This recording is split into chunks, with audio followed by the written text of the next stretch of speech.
પન્નાની રસોઈમાં તમારું સ્વાગત છે ફ્રેન્ડ્સ। તો આજે આપણે બનાવીશું દહીંવડા કે દહીં ભલ્લા। તો દહીંવડા દહીં ભલ્લા આપણે એકદમ સિમ્પલ રીતથી બનાવીશું। અને દહીંવડાનું જે બેટર છે એ ઘણાને સરસ નથી બનતું। ક્યારેક એ તેલમાં તળે છે તો એના અંદર તેલ વધારે જતું રહે છે, ક્યારેક સરસ એવું ગોળ તો બને છે પણ અંદરથી ગઠ્ઠો થઈ જાય છે કે પછી એકદમ જાળીદાર અને સ્પોન્જી નથી બનતું। જ્યારે એને પાણીમાં સોક કરે છે તો પાણીમાં સરસ સોક નથી થતું, મતલબ કે ઘણા એવા પ્રોબ્લેમ થતા હોય છે દહીંવડા અને દહીં ભલ્લા બનાવતી વખતે। તો આજે હું તમને જે રેસીપી શેર કરું છું એનાથી તમે દહીંવડા બનાવશો તો બિલકુલ પણ તમારા દહીંવડા છે એ ખરાબ નહીં બને, કોઈ પણ પ્રોબ્લેમ કે કોઈ પણ એમાં મિસ્ટેક નહીં થાય દહીંવડા બનાવવામાં। તો આજની રેસીપી તમે એન્ડ સુધી જરૂરથી જોજો, એકદમ પરફેક્ટ એવા દહીંવડા તમે બનાવી તૈયાર કરી શકશો। તો જુઓ, આ રીતે આપણે દહીંવડાને તોડીને જોશું તો તમે જોઈ શકો છો દહીંવડા એકદમ સરસ સ્પોન્જી બન્યા છે, ઉપરથી ક્રિસ્પી બન્યા છે અને એની અંદર જાળી કેટલી સરસ આવી છે એ તમે જોઈ શકો છો। વચ્ચેથી બિલકુલ પણ આની અંદર ગાંઠો નથી બન્યો। અને હા, દહીંવડાને જે બેટર બનાવી એની બનાવવા માટે આ રીતે આપણે હાથથી બહુ ફેટવા પડતું હોય છે। તો આજે આપણે દહીંવડા એવી રીતે બનાવશું, ન તો એને આપણે હાથથી વધારે પડતું ફેટવું પડશે, ના તો એને બીટરથી ફેટીશું, મતલબ કે કોઈ પણ વસ્તુથી આપણે આ બેટરને ફેટવાનું નથી। અને હાથ તો તમારે ખાલી એક જ વખત આની અંદર એડ કરવા પડશે જ્યારે તમે દહીંવડા તેલમાં પાડશો ને ત્યારે, એના સિવાય તમારે આની અંદર હાથ બિલકુલ પણ એડ કરવાની જરૂર નહીં પડે। તો ચાલો, આજની રેસીપી એકદમ પરફેક્ટ બનશે, તો તમે જરૂરથી એન્ડ સુધી આજનો વિડીયો જોઈ લેજો દોસ્તો। તો ચાલો આપણે દહીંવડા બનાવવાનું શરૂ કરીશું। તો ચાલો, સુપર સોફ્ટ અને સુપર સ્પોન્જી એકદમ સ્ટ્રીટ સ્ટાઇલ દહીંવડા કે દહીં ભલ્લા બનાવવા માટે મેં અહીંયા અડદની દાળને ઓવરનાઇટ માટે પલાળીને રાખી દીધી અને દાળ આપણી પલળી અને સરસ સોફ્ટ થઈ ગઈ છે। આ રીતે આપણે આ દાણાને પ્રેસ કરીને જોઈએ તો દાણો એકદમ સરળતાથી તૂટી જાય છે, મતલબ કે આપણી દાળ છે એ સરસ પલળી ગઈ છે। અને આની સાથે સાથે આપણે થોડી મગની જે મોગર દાળ આવે એ પણ પલાળીને રાખેલી છે। તો ચાલો હવે આપણે દાળને પાણીમાંથી કાઢી લેશું। તો આ રીતે જેટલું બને ને એટલું ઓછું પાણી આવે એ રીતે તમારે દાળને કાઢવાની છે। તો હું અહીંયા આ રીતે વાડકીથી માપ કરું છું જેથી સરસ એવો ખ્યાલ આવશે। ચાલો, આ રીતે એક વાડકી આપણે અડદની પલાળેલી દાળ લીધી છે, એને આપણે ડાયરેક્ટ મિક્સરમાં લઈ લેશું। તો ચાલો, આ રીતે આ વાડકીથી માપ કરીને જોઈએ તો દાળ છે એ 2 વાડકી જેટલી છે, તો આપણે મિક્સરમાં લઈ લીધી। તો સીધી આપણે મિક્સરની અંદર લીધી છે દાળને, તો એની અંદર થોડું પાણી છે એ વધારે ક્વોન્ટિટીમાં ગયું હોય એવું લાગે છે અને દાળ છે એની અંદર આપણે ઓછામાં ઓછું પાણી નાખી અને પીસવાની છે। તો મેં આ રીતે ગાળી લીધી છે, જેટલું પણ એક્સ્ટ્રા પાણી હતું એ બધું કાઢી નાખવાનું। આમ તો આપણે પીસતી વખતે પાણીની જરૂર પડશે, પણ આપણે આમાં ઠંડુ પાણી કે પછી આઈસ ક્યુબ લેશું પીસવા માટે। તો આપણે 2 વાડકી અડદની પલાળેલી દાળ લીધી છે, એની સાથે આપણે 1 મુઠ્ઠી જેટલી પલાળેલી મગની દાળ લેશું, મોગર દાળ।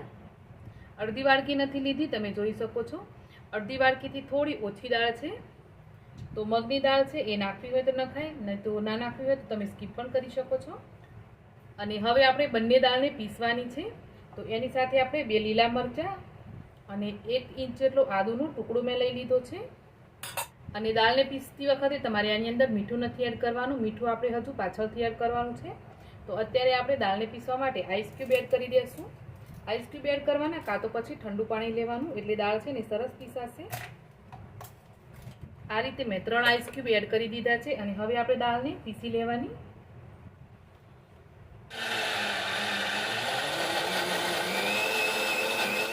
દાળને પીસતી વખતે આની અંદર આપણે 1 ચમચી ખાંડ એડ કરશું। તો આપણે જ્યારે દહીં ભલ્લા કે દહીંવડા બનાવીએ ત્યારે દાળને પીસતી વખતે 1 ચમચી ખાંડ એડ કરીશું। એનાથી શું થશે કે જે દહીં ભલ્લા કે દહીંવડા હશે એની અંદર આપણે જે અડદની દાળ વાપરીએ છીએ એ દાળની અંદર થોડી સ્મેલ રહેતી હોય અને થોડો ટેસ્ટ એનો થોડું અલગ રીતે લાગતો હોય, કોઈકને નથી પસંદ આવતો। તો એ ટેસ્ટને અને એ સ્મેલને બેલેન્સ કરવા માટે આપણે 1 ચમચી આમાં ખાંડ એડ કરી છે। અને હવે આપણે આને વચ્ચે વચ્ચે ફેરવતા જઈશું અને સરસ સ્મૂથ પીસી લેવાનું છે। ફરીથી આપણે થોડા આઈસ ક્યુબ એડ કરીશું આની અંદર, ફરીથી 3 આઈસ ક્યુબ એડ કર્યા છે અને ફરીથી આપણે પીસીશું। ફરીથી 1 ચમચી પાણી એડ કરશું। તો આ હું ત્રીજી વાર 1 ચમચી પાણી એડ કરું છું। એ રીતે 1-1 ચમચી પાણી એડ કરતું જવાનું અને આને પીસવાનું છે। અને પેસ્ટ છે એને એકદમ સ્મૂથ બનાવવાની છે આપણે।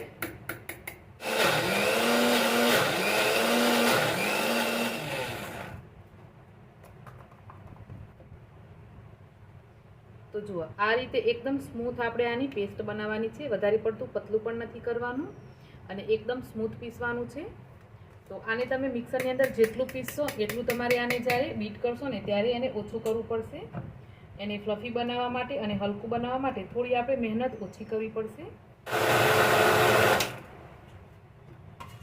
તો 6 થી 7 આઈસ ક્યુબ અને 3 થી 4 ચમચી જેટલું પાણી એડ કરી અને આપણે આ રીતનું મસ્ત એવું બેટર બનાવી લીધું છે. તો જુઓ દહીંવડા માટે આપણે સરસ મજાની આ રીતે દાળને પીસી લીધી છે. તમે જોઈ શકો છો એકદમ ક્રીમી અને એકદમ સ્મૂથ આનું ટેક્સચર છે. ફક્ત એને મિક્સરમાં પીસી જ છે અને તમે જોઈ શકો છો મિક્સરમાં જ આપણે પેસ્ટ બનાવી છે, તેમ છતાં પણ આપણું જે આ મિક્સ છે એ પાણીની ઉપર તરે છે. તો આપણે હાથ કે બીટર લગાવવાની બિલકુલ જરૂર નથી પડી અને આ રીતે તમે જોઈ શકો તો છે ને એકદમ સરસ એવું આપણું પહેલેથી જ બેટર તૈયાર થઈ ગયું છે. આપણે મિક્સરમાં જ કરી લીધું છે. તો જરૂરી નથી કે તમે હાથથી આને આમ કરીને કરો અને એવું પણ જરૂરી નથી કે બીટર મશીન હોય તો જ થાય કે હેન્ડ બ્લેન્ડર આપણે ફેરવીએ તો જ થાય. આ રીતે ફક્ત મિક્સરમાં જ તમે આ બેટર એકદમ પરફેક્ટ બનાવી શકો છો. તો ચાલો હવે આપણે દહીંવડા બનાવશું. તો દહીંવડા આપણે ફ્રાય કરીએ એના માટે તેલ ગરમ થવા માટે મૂકી દઈશું અને આપણે પાણી તૈયાર કરી લઈએ દહીંવડાને સોક કરવા માટે. તો ચાલો હવે આપણે દહીંવડા કે દહીં ભલ્લાને સોક કરવા માટે પાણી તૈયાર કરવાનું છે. એના માટે આપણે 2 થી 3 ગ્લાસ જેટલું પાણી લઈ લઈશું. તો 3 ગ્લાસ જેટલું મેં પાણી લઈ લીધું છે. હવે આ પાણીની અંદર આપણે થોડા લીલા ધાણા એડ કરવાના છે. 1 લીલું મરચું મેં સમારીને એડ કર્યું છે, એનાથી ટેસ્ટ સારો આવશે. અડધી ચમચી હિંગ લીધી છે, અડધી ચમચી એટલે કે પાણીના સ્વાદ પ્રમાણે મીઠું લીધું છે અને અડધી ચમચી આપણે લાલ મરચું પાવડર લેશું. તો આટલા મસાલા આપણે પાણીની અંદર એડ કરી દઈશું. તો દહીંવડા કે દહીં ભલ્લાને સોક કરવા માટે આ રીતે આપણે પાણી તૈયાર કર્યું છે. હવે આ પાણીને તૈયાર કરી આપણે સાઈડ પર રાખીશું. તો જ્યારે તમે દહીં ભલ્લા કે દહીંવડાને ફ્રાય કરો ને એના પહેલાં તમારે પાણી બનાવી સાઈડ પર રાખી લેવાનું. પાણીની અંદર આપણે જેટલા પણ મસાલાઓ નાખીશું એ બધાનો ટેસ્ટ સરસ એવો જશે. એનાથી આપણા દહીં ભલ્લા એકદમ ટેસ્ટી બનશે.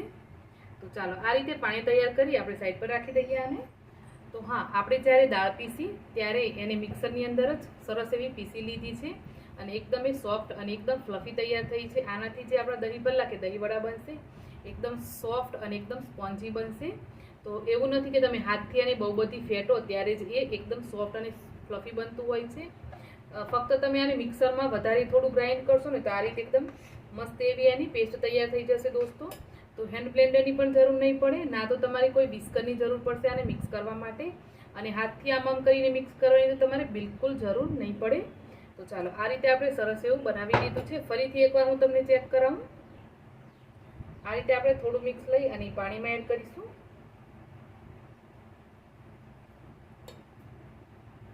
તો તમે જોઈ શકો છો આપણે વગર એને ફેટે જ આ રીતે સરસ એવું તૈયાર કર્યું છે.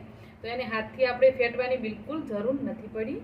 તમે જોઈ શકો છો બંને બેટર છે ને આ રીતે ઉપર જ તરે છે. તો દહીંવડા માટે આપણું પરફેક્ટ આ બેટર તૈયાર છે. તો હવે આને આપણે ટેસ્ટ પ્રમાણે આમાં બધી વસ્તુ એડ કરી દઈએ. સ્વાદ પ્રમાણે આપણે મીઠું એડ કરી દઈશું, ચપટી હિંગ એડ કરીશું. એની સાથે જ હું અહીંયા લીલું મરચું અને આદુની પેસ્ટ એડ કરું છું અને 3 થી 4 કાજુને મેં આ રીતે સરસ એવા ઝીણા ચોપ કરી લીધા છે. તમે જોઈ શકો તો કાજુ ચોપ કરેલા એડ કરીશું. આની અંદર કિશમિશ પણ એડ કરી શકાય, ચારોલી પણ એડ કરી શકાય અને બદામ એડ કર્યું તો બદામ પણ એડ કરી શકાય. તો મેં અહીંયા કાજુ લીધા છે. હવે આપણે 3-4 વસ્તુ લીધી છે તો બધી મિક્સ કરી લઈએ. સરસ મજાનું આપણું બેટર તૈયાર થઈ ગયું છે. તો હવે આપણે આને ફ્રાય કરવાનું છે. તો એના માટે તેલ ગરમ કરવા મૂકીશું. તો દહીંવડા ફ્રાય કરવા માટે આપણે તેલ સરસ મજાનું ગરમ કરી લીધું છે. તો મીડિયમ ફ્લેમ ઉપર તેલ ગરમ કરવાનું છે અને હવે આપણે દહીંવડા બનાવશું. તો આ રીતે થોડું બેટર લઈ અને આપણે દહીંવડાને બનાવવાના છે. તો સાઈઝ તમારે જેટલી જોઈતી હોય એ પ્રમાણે રાખી શકાય. આ રીતે થોડું તેલને આપણે હલાવશું અને થોડુંક દહીંવડાને પ્રેસ કરશું ને એટલે ઉપર આવી જશે. તો આ રીતે મેં મીડિયમ સાઇઝમાં બનાવ્યા છે. ચાલો એકદમ ક્રિસ્પી એવા આપણા દહીંવડા તૈયાર થઈ ગયા છે.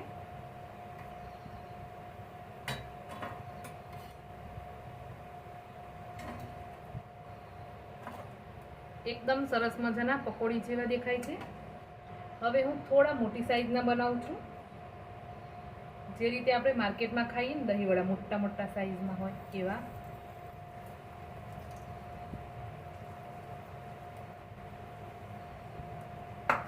તો પહેલી બેચના જે આપણે ફ્રાય કર્યા એકદમ થોડા નાની સાઈઝના હતા, તો એવું લાગતું હતું કે આપણે દહીંવડા નહીં પણ પકોડી બનાવી હોય એવું.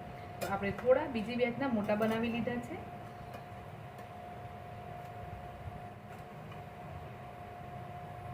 તો ઘણીવાર દહીંવડા બનાવતી વખતે દહીંવડા છે એ ચપટા થઈ જતા હોય છે, ઘણીવાર તેલ વધારે પી લેતા હોય છે, અને ઘણીવાર દહીંવડા છે એ વચ્ચેથી ગઠ્ઠો થઈ જતો હોય છે. તો તમે આ રીતે બનાવશો ને તો તમારા દહીંવડા છે એકદમ પરફેક્ટ બનશે.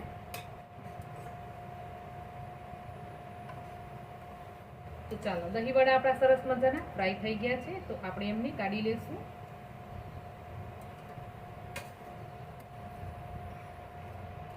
તો જુઓ, આ રીતે મેં બે સાઈઝમાં દહીંવડા બનાવ્યા છે. આ થોડા પકોડી જેવા લાગતા હતા, તો આપણે આ થોડા મોટી સાઈઝના બનાવ્યા. બંને એકદમ મસ્ત બન્યા છે. તો ચાલો, ત્રીજી અને લાસ્ટ બેચના પણ આપણા જે દહીંવડા છે એ સરસ ફ્રાય થઈ ગયા છે, તો આપણે કાઢી લઈશું.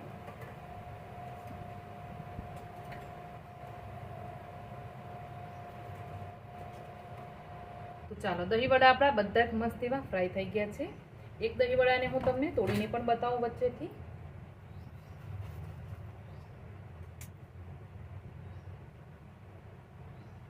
આ રીતે એકદમ સરસ મજાના પોચા અને એકદમ સરસ બન્યા છે આપણા દહીંવડા.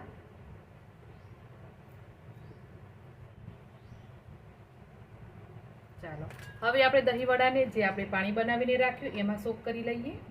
તો અત્યારે આપણે આ રીતે અડધા મોટી સાઈઝના અને અડધા નાની સાઈઝના દહીંવડા લીધા છે, એને આપણે પાણીમાં સોક કરી લેશું. મતલબ કે જેટલું આપણે અત્યારે ચાટ બનાવવાની ઈચ્છા છે એટલા જ દહીંવડા આપણે પાણીમાં સોક કરીશું. તમે ઈચ્છો તો આને કોઈ બોટલમાં ભરી અને આ જે બાકીના છે ને એને પણ સોક કરી ફ્રીજમાં રાખી શકો છો પાણીની અંદર. જો તમારી વારાઘડીએ પાણી નહીં બનાવવું હોય તો એ રીતે પણ દહીંવડા છે ને 15 થી 20 દિવસ સુધી એવા ને એવા જ રહેશે. તમે જોઈ શકો પાણીની ઉપર આ દહીંવડા રહે છે, અંદર સોક નથી થતા. તો આપણે આ રીતે કોઈ પણ એક વાસણથી દહીંવડાને દબાવી દેશું. દહીંવડાને સોક કરવા માટે આપણે આ રીતે એક પ્લેટ લઈ લેશું અને કોઈ હલકું વજનદાર વાસણ લેવાનું, વધારે પડતું વજનદાર પણ નહીં લેવાનું. આ રીતે આપણે દહીંવડાને અડધો કલાક માટે સોક કરી લેશું. તો તમારી પાસે ટાઈમ ના હોય તો તમે 10 મિનિટ પછી પણ આને સર્વ કરી શકો છો. અડધો કલાક માટે રાખશો તો રિઝલ્ટ થોડું સારું આવશે, અને એનાથી તમે 2-3 કલાક માટે રાખશો તો એકદમ પરફેક્ટ રિઝલ્ટ આવશે. તો જે રીતે તમારી પાસે ટાઈમ હોય એ રીતે કરવાનું. તો હું અહીંયા અડધો કલાક માટે રાખું છું. તો સૌથી પહેલાં આપણે દાડમના દાણા કાઢી લીધા.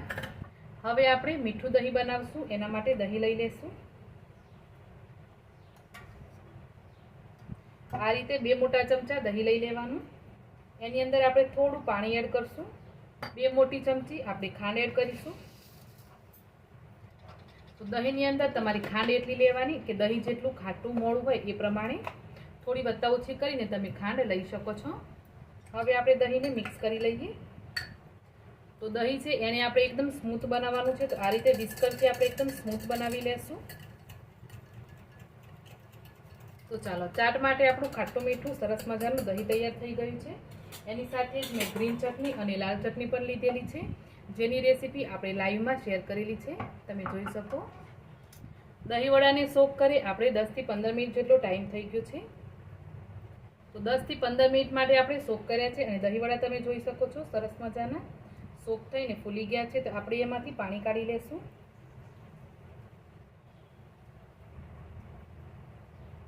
તો થોડું પાણી રહેશે તો ચાલશે, પણ હા, જેટલું નીકળે એટલું કાઢવાની કોશિશ કરવાની. આ રીતે દહીંવડાને પ્લેટમાં લઈ લીધા છે. હવે આપણે એની ઉપર મીઠું દહીં એડ કરવાનું.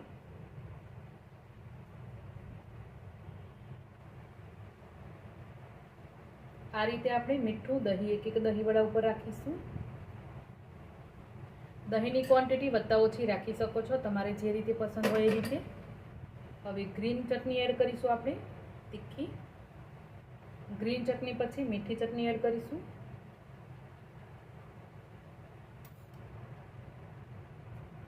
શેકેલા જીરાનો પાવડર એડ કરી દઈશું. કાળા મરીનો પાવડર એડ કરશું. છેલ્લે આપણે ચાટ મસાલો ભભરાવશું ઉપર. બેસનની મોળી સેવ,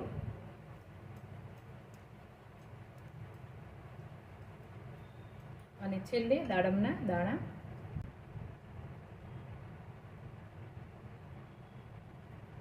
અહીંયા દહીંવડા ચાટ આપણું તૈયાર છે દોસ્તો.